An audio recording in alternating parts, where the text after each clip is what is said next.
Today I was evaluating this apartment building for acquisition.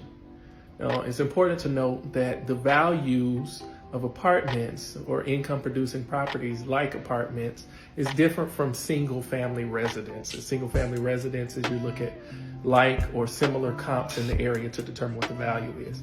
Well, with an apartment building, you want to use what's known as the income approach.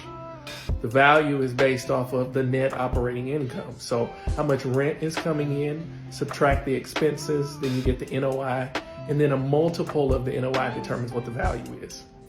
So in order to increase the value of an apartment or a multifamily asset, you must first consider how can I increase the income and or how can I lower the expenses to create more value in the property. So today I noticed something quite clever in my opinion. I want to know what you think. Check it out.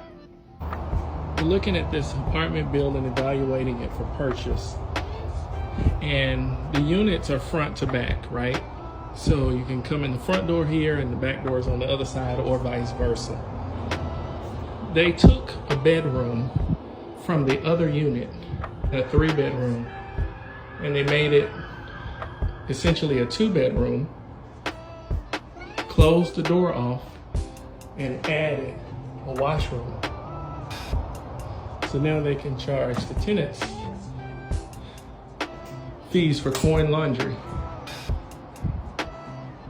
So the question is, does it make sense to reduce the rent on one of your units by say a couple $100 in order to add a coin laundry that all of the residents have access to that could potentially increase your net operating income by several $100s on a monthly basis?